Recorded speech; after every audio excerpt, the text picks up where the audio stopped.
नमस्कार दोस्तों, स्वागत है आपका हमारा यूट्यूब चैनल अक्षत साइंस क्लासेज में।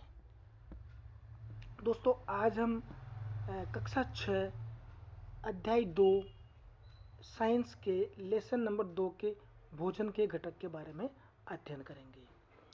जैसा कि दोस्तों हम जानते हैं कि भारत के पूर्व से पश्चिम और उत्तर से दक्षिण तक के एरिया में अलग अलग राज्यों में अलग अलग खान पान रीति रिवाज प्रचलन में है। दोस्तों देश के अलग अलग हिस्सों में जैसा कि आप लिस्ट में देख पा रहे हैं कि अलग अलग राज्यों में अलग अलग खान पान प्रचलित है। पंजाब के अंदर मुख्य खाद्यान्न के रूप में मक्के की रोटी, सरसों का साग और राजमा दाल का प्रयोग करके दूध दही का प्रयोग किया जाता है। आंध्र प्रदेश में मुख्य खाद्यान्न चावल है, सब्जी के रूप में कुंदरू का और अरहर की दाल, रसम यानी कि चारू का, मट्ठा और घी अचार का प्रयोग किया जाता है। इसी प्रकार केरल में मुख्य भोजन के रूप में अप्पम का और अन्य प्रकार की सब्जियां हैं और मछली है, दही अचार सलाद पापड़ का प्रयोग किया जाता है। तमिलनाडु में मुख्य खाद्यान्न चावल है, अन्य सब्जियों के रूप में इडली है, अरहर की दाल है, सलाद और अचार का प्रयोग किया जाता है। ये तो बात हो गई साथियों कि कितने प्रकार के राज्यों में कितने ही प्रकार के अलग अलग भोजन प्रचलित है। दोस्तों एरिया कोई सा भी हो, खाद्यान्न कैसा भी हो, लेकिन सब में पोषक पदार्थों की मात्रा लगभग बराबर ही प्राप्त होती है। जैसे भोजन के अंदर मुख्य पोषक घटकों के रूप में कार्बोहाइड्रेट, वसा, प्रोटीन, विटामिन, खनिज लवण और इसके अलावा रुक्षांश भी उसमें शामिल होते हैं। इस प्रकार से अब हमने ये देखा कि मुख्य खाद्यान्न जो है कुछ भी हो सकता है, लेकिन उसके जो पोषक तत्व है वो लगभग सामान्य होते हैं। अब ये तो बात हो गई साथियों कि भाई हमारे जो भोजन के अंदर अलग अलग प्रकार के पोषक तत्व या पोषक घटक पाए जाते हैं। अब हम ये देखेंगे कि साथियों कि हम अब इनका पता कैसा लगाएं कि भाई कार्बोहाइड्रेट उपस्थित है या प्रोटीन उपस्थित है या वसा उपस्थित है।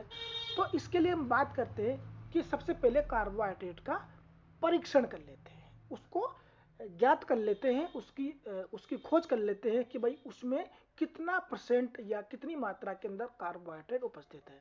तो साथियों कार्बोहाइड्रेट जो होता है वो मंड और शर्करा के रूप में भोजन में पाया जाता है। सबसे पहले अब हम इसका पता लगाते हैं साथियों कि इसको परीक्षण करने के लिए हम क्या करते हैं कि ऐसा खाद्य पदार्थ लेते हैं जिसमें मंड या कार्बोहाइड्रेट उपस्थित हो। तो दोस्तों चावल एक ऐसा खाद्य पदार्थ है जिसमें भरपूर मात्रा के अंदर, जिसको स्टार्च भी कहते हैं या मांड भी कहते हैं, ये उसमें उपस्थित होता है। तो चावल का कुछ पिसा हुआ पेस्ट या चूर्ण हम एक टेस्ट ट्यूब के अंदर ले लेते हैं और उस टेस्ट ट्यूब के अंदर आयोडीन विलयन की कुछ बूंदे उसमें डाल देते हैं। उसको टेस्ट ट्यूब को थोड़ा सा हिला करके कुछ देर के लिए हम साथियों रख देंगे और जैसे ही हम उसको कुछ देर बाद देखते हैं तो टेस्ट ट्यूब में जो खाद्य पदार्थ था वो हमें नीला या काले रंग का दिखाई देता है। साथियों ये जो हमें नीला या काला रंग का जो दिखाई दे रहा है, इसका मतलब ये है कि उस जो टेस्ट ट्यूब के अंदर कार्बोहाइड्रेट की मात्रा उपस्थित है। तो अब हम ये ज्ञात कर चुके हैं कि किसी खाद्य पदार्थ में कार्बोहाइड्रेट की मात्रा की पहचान कैसे कर सकते हैं साथियों। अब दूसरी बात करते हैं साथियों कि हमारे भोजन के अंदर दूसरा मुख्य पोषक जो घटक था वो प्रोटीन था। साथियों प्रोटीन जो होता है वो स्वास्थ्य के लिए बहुत ज़रूरी होता है और अब हम ये पता करते हैं कि इसके परीक्षण को कैसे करते हैं। तो साथियों क्या करते हैं, हम एक टेस्ट ट्यूब लेते हैं और टेस्ट ट्यूब में एक ऐसा खाद्य पदार्थ लेते हैं जिसमें प्रोटीन की मात्रा उपलब्ध हो। जैसे हम दाल ले सकते हैं साथियों, दाल का चूर्ण ले सकते हैं या फिर हम कुछ अंडे की कुछ मात्रा ले सकते हैं। तो थोड़ी मात्रा लेकर के टेस्ट ट्यूब में डालते हैं और टेस्ट ट्यूब में एक ड्रॉपर की सहायता से उसमें ड्रॉपर की सहायता से एक प्रणाली में जो है कॉपर सल्फेट का विलयन 2 से 3 बूंद उसमें डाल देते हैं। कॉपर सल्फेट का विलयन डालने के बाद में और कास्टिक सोडे की कुछ बूंदें भी उसमें मिला देते हैं। अब साथियों उस प्रणाली को थोड़ा सा हिलाने के बाद में उसको रख देते हैं और हम उसका निरीक्षण करते हैं। तो इस परखनली में उपस्थित जो खाद्यान्न है उसका रंग साथियों हमें बैंगनी यानी कि पर्पल कलर का दिखाई देता है। तो ये बैंगनी कलर ये साबित करता है साथियों कि इस खाद्यान्न में प्रोटीन की मात्रा उपस्थित है। अब बात कर लेते हैं साथियों कि वसा की मात्रा का परीक्षण हम कैसे करें। तो दोस्तों इसके लिए बिल्कुल सिंपल सा हमारे पास में एक उपाय है, एक परीक्षण है। एक कागज के अंदर जैसे खोपरा होता है, तो खोपरे को हम उस कागज के ऊपर कूट लेते हैं, है ना, और थोड़ी देर के लिए रख देते हैं। तो वो जो कागज है वो उस तेल की मात्रा को अवशोषित कर लेता है और उसमें तेल के धब्बे हमें दिखाई देना शुरू हो जाते हैं। तो साथियों तेल के धब्बे जो दिखाई दे रहे हैं वो हमें ये साबित करते हैं कि इसके अंदर वसा की मात्रा उपस्थित है। और वसा की मात्रा का पता हम इस प्रकार भी लगा सकते हैं साथियों कि जो चिकने पदार्थ है, तेलीय पदार्थ है, चाहे वो घी हो, तेल हो, अंडे की जर्दी हो, या फिर वो कुछ और चिकने पदार्थ हो सकते हैं, जैसे वसा की मात्रा हो सकती है ना। तो ये जो पदार्थ होते हैं इनमें निश्चित रूप से हमें वसा की मात्रा उपस्थित होती है और एक साधारण से प्रैक्टिकल के द्वारा हम इनको पहचान कर सकते हैं।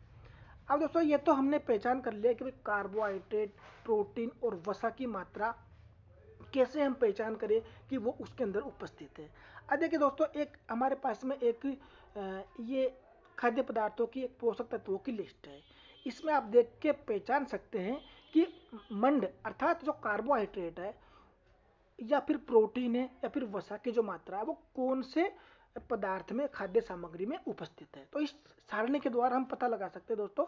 जैसे मंड की बात करते हैं कार्बोहाइड्रेट की, तो कार्बोहाइड्रेट जो है वो कच्चे आलू में उपस्थित होता है, लेकिन दूध में, मूंगफली में नहीं होता, सूखे नारियल में नहीं होता और दालों में नहीं होता, चाहे वो पकी हो या कच्ची हो।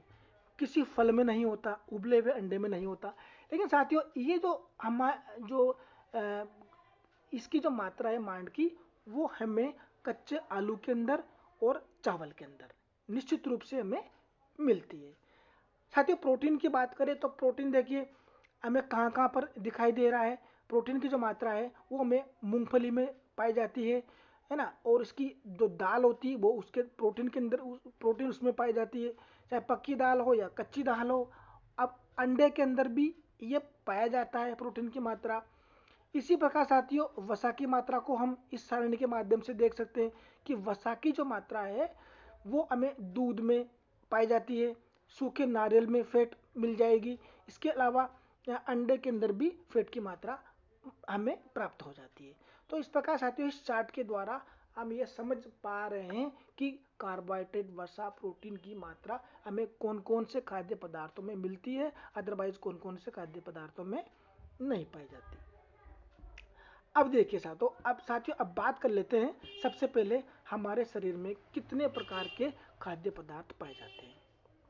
दोस्तों हमारे शरीर में मुख्य रूप से कार्बोहाइड्रेट, वसा, प्रोटीन, विटामिन्स, रुक्स अंश और मिनरल्स, ये सब हमारे जो है खाद्य पदार्थ जो होते हैं उनमें ये उपस्थित होते हैं।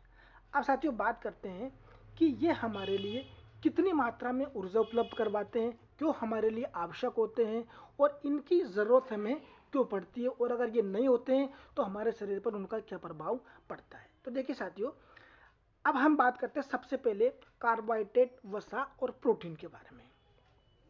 साथियों कार्बोहाइड्रेट जो खाद्य पदार्थ है या पोषक तत्व है वो हमारे शरीर में ऊर्जा के लिए आवश्यक है, और ऊर्जा के लिए भी ये हमें तुरंत ऊर्जा देने वाले खाद्य पदार्थ है। कौन से? कार्बोहाइड्रेट। साथियों ये कार्बोहाइड्रेट से हमें 1 ग्राम अणु से हमें 4 किलो कैलोरी ऊर्जा हमें प्राप्त होती है। कितने साथियों? 4 किलो कैलोरी हमें ऊर्जा प्राप्ति होती है। 1 ग्राम कार्बोहाइड्रेट से हमें 4 किलो कैलोरी ऊर्जा प्राप्त होती है। अब देखिए साथियों जैसे आपने विज्ञापनों के अंदर देखा होगा, टीवी सीरियल फिल्मों के माध्यम से देखा होगा कि एक थका हुआ व्यक्ति है, उसको तुरंत ऊर्जा चाहिए तो वो ग्लूकोन डी का पाउडर घोल के पानी में पिलाते हैं। भाई अब ऐसा क्यों नहीं किया कि भाई उसको तुरंत घी की बोतल पिला दी हो, क्योंकि घी की बोतल इसलिए नहीं पिला सकते क्योंकि घी की बोतल से तुरंत ऊर्जा नहीं मिलती साथियों। हमें तुरंत ऊर्जा के लिए कार्बोहाइड्रेट चाहिए। और कार्बोहाइड्रेट हमें जो है नींबू पानी या फिर मीठी दही की लस्सी है या फिर ग्लूकोन डी है या फिर मीठे पेय पदार्थों से प्राप्त होती है। तो अब आप समझ गए होंगे साथियों कि कार्बोहाइड्रेट हमें तुरंत ऊर्जा देने के लिए आवश्यक होते हैं। इसके बाद में साथियों दूसरा जो मुख्य खाद्य पदार्थ हम बात कर रहे थे वो है वसा। साथियों मुख्य खाद्यान्नों के अंदर वसा जो होता है वो हमें सबसे ज़्यादा ऊर्जा देने वाला खाद्य पदार्थ है। साथियों वसा के द्वारा हमें 1 ग्राम अणु से या एक अणु से हमें 9 किलो कैलोरी ऊर्जा की पूर्ति करता है। 9 किलो कैलोरी ऊर्जा की पूर्ति करता है। ठीक है। और उसके बाद में बात करते साथियों कि हमारा जो तीसरा मुख्य खाद्यान्न पदार्थ था, जो पोषक पदार्थ था, वो है प्रोटीन। साथियों प्रोटीन एक ऐसा पोषक पदार्थ है जो हमारे शरीर में वृद्धि के लिए, हमारे शरीर की मेंटेनेंस बनाए रखने के लिए, हमारे शरीर को स्वस्थ बनाए रखने के लिए प्रोटीन की बहुत आवश्यकता होती है। प्रोटीन साथियों हमारे शरीर की टूटी फूटी कोशिकाओं को बाहर निकालता है और नई कोशिकाओं का, न्यू सेल का जनरेट करता है हमारे शरीर में। इसलिए दोस्तों प्रोटीन को शरीर वर्धक भोजन भी कहा जाता है। अब बात करते हैं साथियों विटामिन की। साथियों हमारे शरीर को विटामिन की बहुत आवश्यकता होती है। हालांकि ये हमें ऊर्जा प्रदान तो नहीं करते, लेकिन हमारे शरीर को रोग प्रतिरोधक क्षमता और इम्यूनिटी पावर को बूस्ट करने के लिए बहुत आवश्यक होते हैं। तो देखिए दोस्तों विटामिन जो है 2 प्रकार के होते हैं। एक तो होते हैं जल में घुलनशील विटामिन, जिनको विटामिन बी और सी के नाम से भी जाना जाता है। साथ ही दूसरे प्रकार के जो विटामिन का समूह है वो होता है वसा में घुलनशील विटामिन। वसा में घुलनशील vitamin vitamin A, vitamin D, vitamin E और विटामिन के नाम से जाने जाते हैं। तो देखिए साथियों विटामिन जो बी होते हैं, विटामिन बी हमारे शरीर में, अगर विटामिन बी नहीं मिलते हैं तो हमारे शरीर में दोस्तों बेरी नामक रोग हो जाता है। और दोस्तों इसमें क्या होता है, हमारे हाथ पैरों में सुन्नपन हो जाता है, हमें कमजोरी, थकावट महसूस होती है। और इसकी पूर्ति करने के लिए दोस्तों हमें हरी सब्जियां, दूध, पनीर आदि को भरपूर मात्रा में लेनी चाहिए। इसकी कमी से बेरी नामक रोग हो जाता है। अब बात करते हैं साथियों विटामिन सी की।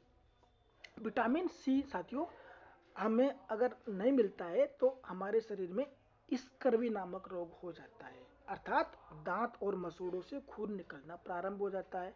और इसके स्रोत के रूप में इसकी पूर्ति करने के लिए साथियों खट्टे पदार्थ जैसे आंवला है, नारंगी है, मौसमी, माल्टा, किन्नू, इन सबको ग्रहण करना पड़ता है। अब बात करते हैं साथियों जल में घुलनशील विटामिन अर्थात विटामिन ए के बारे में। विटामिन ए का साथियों जो वैज्ञानिक नाम है या उसका जो मुख्य नाम है वो होता है साथियों रेटिनॉल। विटामिन ए को रेटिनॉल भी कहा जाता है। ये हमारे शरीर में दृष्टि को बहुत तेज बनाए रखता है, त्वचा को स्वस्थ बनाए रखता है और इसकी कमी से हमारे रतौंधी नामक रोग हो जाता है। अगला विटामिन दोस्तों विटामिन डी है। इसको कैल्सीफिरोल भी कहते हैं। ये हमारे दांत और अस्थियों को स्वस्थ बनाए रखता है और इसकी कमी से हमारी हड्डियां नरम हो जाती है, टांगे घुमावदार हो जाती है, बच्चों में रिकेट्स रोग हो जाते हैं। विटामिन ई को जो है टेकोफिरोल भी कहते हैं। ये हमारे शरीर को एंटीऑक्सीडेंट प्रदान करता है और दोस्तों इसकी कमी से जो पुरुष और स्त्रियों में बांझपन नामक रोग पैदा हो जाता है। अगला विटामिन दोस्तों हमारा विटामिन के है। इसको फाइलोक्विनोन भी कहते हैं दोस्तों। और ये हमारे शरीर में रक्त का थक्का जमाने का कार्य करता है। अगर इसकी कमी हो जाए तो शरीर में रक्त का थक्का देरी से बनता है। और मित्रों इन सब की पूर्ति करने के लिए हमें अमूमन सभी प्रकार के खाद्य पदार्थों को ग्रहण करना चाहिए, चाहे वो हरी सब्जी हो, तरकारी हो, पालक हो, मांस हो या फिर अंडे हो। जिनको जैसा भोजन लगे वैसा वो ग्रहण कर सकते हैं। अब देखिए दोस्तों बात करते हैं कि इसके अलावा हमारे शरीर को कुछ ऐसे खाद्य पदार्थ भी होते हैं जैसे मिनरल्स वगैरह है। दोस्तों मिनरल्स हमें कोई ऊर्जा तो प्रदान नहीं करते, लेकिन हमारे शरीर का जो परासरण दाब है अर्थात ब्लड प्रेशर वगैरह है जो बनाए रखने के लिए बहुत ज़रूरी होता है। और एक होता है रुक्सांश, उसको हम रेशो के नाम से, फाइबर्स के नाम से भी जानते हैं। दोस्तों रुक्सांश की पूर्ति करने के लिए हमें सलाद भरपूर मात्रा में खानी चाहिए, कच्ची सब्जियां हमें भरपूर मात्रा में खानी चाहिए। वो हमारे शरीर में जो भोजन होता है, एलिमेंट्री कैनाल के अंदर जो आहार नाल होता है, वो भोजन को आगे बढ़ाने, उसके पाचन को निश्चित रूप से बनाए रखने के लिए इस हमारे जो रेशेदार जो भोजन है, रुक्षांश है, उसकी हमें बहुत आवश्यकता होती है। और दोस्तों ये जो खाद्यान्न है वो हमें, जैसे अंकुरित अनाज है, दाल है, आलू है, फल सब्जी तरकारी, इन सब से हमको ये प्राप्ति हो जाता है ना। अब हम बात करते हैं साथियों कि अब हमारे शरीर में एक संतुलित शरीर में संतुलित जल की मात्रा अर्थात प्राशन दाब को बनाए रखने के लिए कुछ तरल पेय पदार्थ की भी आवश्यकता होती है। दोस्तों तरल पदार्थ हमारे शरीर में वो पानी के माध्यम से भी हो सकता है या फिर फलों के रस के माध्यम से भी हो सकता है। और ये क्या करते हैं, हमारे जो शरीर के जो अंतरांग होते हैं, जैसे हमारी जो किडनी होती है, हमारी किडनी जो होती है उनमें ये हमारी किडनी की सफाई बराबर से करते रहते हैं, पानी के संचार की पूर्ति बराबर से करते रहते हैं। और ये हमारे जो पसीने, मूत्र, मलमूत्र वगैरह जो है उनको बराबर से शरीर से बाहर निकालते रहते हैं।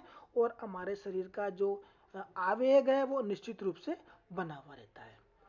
अब देखिए दोस्तों, हम बात करते हैं कि हमारे शरीर में संतुलित आहार की बात करते हैं। संतुलित आहार में दोस्तों ये कोई ज़रूरी नहीं होता है कि भाई हमें बहुत ज़्यादा खाना चाहिए या बहुत ऊंचे क्वालिटी के भोजन करना चाहिए, बहुत महंगे महंगे फल आहार खाना चाहिए।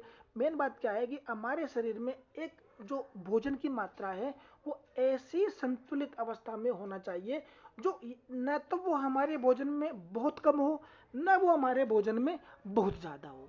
यानी न तो वो हमें कमजोरी प्रदान करे, न वो हमारे शरीर को मोटापा प्रदान करे। जैसे मान लीजिए ऐसा भोजन जो हमें नियमित रूप से हमारे शरीर को संतुलित बनाए रखने के लिए या हमारे शरीर में पोषक पदार्थों की पूर्ति करता रहे, ऐसा भोजन संतुलित भोजन कहलाता है। अब अगर यूं कहें दोस्तों कि मुख्य रूप से हमारी भोजन की थाली में साधारण रूप से एक दो चपाती है ना, जितना हम खा सके, दो चपाती है, दाल है, सब्जियां हैं, सलाद है, और एक जो है एक गिलास मट्ठा या छाछ की वो मात्रा जो अगर मिल जाती है तो निश्चित रूप से वो हमारा ही एक संतुलित भोजन का काम करता है। बहुत ज़्यादा तेलीय पदार्थ नहीं, बहुत ज़्यादा चिकने पदार्थ या फिर हम यूँ कहें कि चाइनीज़ फूड वगैरह ये हमारे लिए नुकसानदायक हो सकते हैं, इसलिए वो संतुलित भोजन में हमें शामिल नहीं हो सकती। अब बात करते हैं दोस्तों कि हमारे शरीर में जो अभावजन्य रोग जिनको हम चर्चा कर चुके हैं, किसकी कौन सी विटामिन की कमी से हमारे शरीर में जो है कौन सा रोग हो सकता है, अभी ये सब चीज़ों के बारे में दोस्तों हम चर्चा कर चुके हैं कि विटामिन ए, जैसा कि हमारी लिस्ट के अंदर भी हम लोग यहाँ पर देख सकते हैं। और इस लिस्ट में हमारी जो सारणी है इसके माध्यम से भी हम लोग समझ सकते हैं कि किस विटामिन से हमें कौन सी पोषक पदार्थ की मात्रा प्राप्त हो रही है, उसकी कमी से कौन सा रोग होता है और कौन से लक्षण उसमें दिखाई दे सकते हैं। तो देखिए दोस्तों, विटामिन ए जैसा कि हम चर्चा कर चुके हैं कि इसको रेटिनोल भी कहते हैं, ये हमारे दृष्टि को स्वस्थ बनाए रखता है और इसकी कमी से हमें जो है आंखें कमज़ोर हो जाती है। विटामिन बी, इसको थायमिन भी कहते हैं, इसकी कमी से पेशियां दुर्बल हो जाती है और कमी से बेरी बेरी रोग हो जाता है। विटामिन सी को स्कारबिक एसिड कहा जाता है, इसकी कमी से स्कर्वी रोग हो जाता है, दांत मसूड़ों से खून निकलना प्रारंभ हो जाता है। विटामिन डी को कैल्सिफेरॉल भी कहते हैं और ये इसकी कमी से हमारे शरीर में रिकेट्स रोग हो जाता है, अर्थात शरीर में हड्डियाँ जो होती है वो मुलायम होकर के मुड़ना शुरू हो जाती है, भंगुर हो जाती है। थोड़े से भी अगर एक्सीडेंट वगैरह हो जाए, थोड़ी लग भी जाए तो वो उनमें फ्रैक्चर हो जाता है। और साथियों कैल्शियम है, ये भी यही काम करता है, हड्डियों को और दंतों को मजबूती प्रदान करता है। दोस्तों आयोडीन एक ऐसा पोषक तत्व या बाहरी तत्व है जिसको हम ग्रहण करते हैं और ये हमारे शरीर में जो है घेंगा रोग से में बचाता है, हमारा बचाव करता है। और ये घेंगा रोग जो है, इसके जो लक्षण है वो गर्दन फूल करके मोटी हो जाती है, लौह तत्व की कमी से हमारे शरीर में खून की कमी हो जाती है और एनीमिया रोग हो जाता है। तो इस प्रकार साथियों हमने देखा कि हमारे शरीर में पोषक पदार्थ हमें कौन कितनी ऊर्जा प्रदान करते हैं, इनका कितना महत्व है, इनकी कमी से कितना और कौन सा रोग हो जाता है, इन सब के बारे में साथियों हमने चर्चा की। अब बात कर लेते हैं साथियों कुछ महत्वपूर्ण प्रश्नों के बारे में। तो देखिए क्वेश्चन नंबर 2 हमारे सामने है कि पोषक तत्व जो मुख्य रूप से हमारे शरीर को ऊर्जा प्रदान करते हैं। देखो ऊर्जा प्रदान करने में अभी हमने बात की साथियों कि कार्बोहाइड्रेट एक ऐसा पोषक पदार्थ है जो हमें तुरंत ऊर्जा देता है। अब ऊर्जा देने को तो हमें वसा भी देता है, लेकिन वो तुरंत नहीं देता, वो कुछ समय के बाद देते हैं। लेकिन हमें अगर तुरंत ऊर्जा की आवश्यकता होती है तो साथियों हम कार्बोहाइड्रेट का उपयोग करते हैं, और जो कि हमें मीठे पेय पदार्थों से प्राप्त होता है। अगला क्वेश्चन साथियों इसमें 6 नंबर का कि पोषक जो हमारे शरीर की वृद्धि और अनुरक्षण के लिए आवश्यक है। तो साथियों प्रोटीन एक ऐसा पोषक पदार्थ है जो हमारे शरीर की त्वचा और कोशिकाओं की मेंटेनेंस करता है, उनकी वृद्धि करता है। तो हमारे शरीर को वृद्धि के लिए प्रोटीन की आवश्यकता होती है। अगला क्वेश्चन साथियों 11 नंबर का कि वो विटामिन जो हमारी अच्छी दृष्टि के लिए आवश्यक है। तो इसके लिए साथियों में विटामिन ए की आवश्यकता होती है। विटामिन ए के सबसे अच्छे स्रोत जो होते हैं वो गाजर, दूध और हरी पत्तेदार सब्जियां होती है। अगला क्वेश्चन घ वह खनिज जो अस्थियों के लिए आवश्यक है। तो दोस्तों वो अभी हमने चर्चा की, एक ऐसा खनिज जो है फास्फोरस हो सकता है, कैल्शियम हो सकता है, ये हमारे अस्थियों और दांतों के लिए स्वस्थ रहने के लिए आवश्यक है। क्वेश्चन नंबर 3 की बात करते हैं साथियों, 2 ऐसे खाद्य पदार्थों के नाम बताइए जिनमें हमको निम्न प्रकार की वसा, मंड, आहारी रेशे और प्रोटीन की मात्रा उपलब्ध हो। तो देखिए दोस्तों वसा, मंड, आहारी रेशे और प्रोटीन, देखिए दूध, दालें, अंडा और तरकारी, है ना, ये ऐसे खाद्य पदार्थ है जिनमें लगभग हमें सभी चीज़ों की पूर्ति हो जाती है। अब हम बात करते हैं क्वेश्चन नंबर 4 की कि ट्रू और फॉल्स। तो देखिए केवल चावल खाने से हम अपने शरीर की पोषण आवश्यकताओं को पूरा कर सकते हैं। तो ये बात गलत है साथियों, केवल चावल खाने से हमारे शरीर की तमाम खाद्यान्नों की आवश्यकताओं की पूर्ति हो जाती है या पोषक तत्वों की पूर्ति हो जाती है, ये बात बिल्कुल गलत है। अब बात करते हैं क्वेश्चन नंबर 6, संतुलित आहार खाकर अभावजन्य रोगों की रोकथाम की जा सकती है। बिल्कुल की जा सकती है साथियों। संतुलित भोजन में मतलब हमारा ऐसा भोजन जिसमें हमें कार्बोहाइड्रेट मिले, प्रोटीन मिले, वसा मिले, मिनरल्स मिले और रोगशंस मिले, तो वो हमारे जो अभावजन्य रोग अर्थात जिनकी कमी हमारे शरीर में है उनकी पूर्ति कर लेते हैं। क्वेश्चन नंबर का देखिए साथियों, शरीर के लिए संतुलित आहार में नाना प्रकार के खाद्य पदार्थ होने चाहिए। बिल्कुल सही बात है, होना चाहिए साथियों। शरीर को सभी पोषक तत्व उपलब्ध कराने के लिए केवल मांस पर्याप्त है, ये भी बात बिल्कुल गलत है। केवल मांस से देखो हमें सभी प्रकार के पोषक तत्व नहीं मिलते। अब क्वेश्चन नंबर 5 की बात कर लेते हैं। क्वेश्चन नंबर क्या है, देखिए वो कौन सा विटामिन है जो डी के अभाव से होता है। तो वो कौन सा रोग है साथियों, तो उस रोग का नाम होता है रिकेट्स, और रिकेट्स रोग जो है विटामिन डी की कमी से होता है। क्वेश्चन नंबर ख देखिए, कौन सा विटामिन है जिसकी कमी से बेरी बेरी नामक रोग होता है। बिल्कुल सही पहचाना आपने, विटामिन बी, इसकी कमी से जो है बेरी बेरी नामक रोग हो जाता है। अगला क्वेश्चन गए हैं कि विटामिन सी के अभाव से रोग होता है। तो बिल्कुल सही पहचाना साथियों आपने, स्कर्वी रोग विटामिन सी की कमी से हो जाता है। अगला प्रश्न है हमारा कि हमारे भोजन में कौन से विटामिन के अभाव से रतौंधी रोग होता है। बिल्कुल सही साथियों आपने पहचाना, विटामिन ए की कमी से रतौंधी रोग हो जाता है। और रतौंधी रोग में साथियों अंधेरे में या कम प्रकाश में दिखाई नहीं देता है। तो ये था साथियों हमारा आज का अध्याय जो हमने चर्चा की इसके बारे में, अगले अध्याय में आपसे मिलेंगे। उम्मीद है साथियों वीडियो आपको अच्छी लगी होगी, आपको समझ आया होगा। अगर वीडियो अच्छी लगे तो प्लीज़ लाइक कीजिए, चैनल को सब्सक्राइब कीजिए और कमेंट कीजिए। मिलते हैं साथियों अगले वीडियो में, तब तक के लिए धन्यवाद।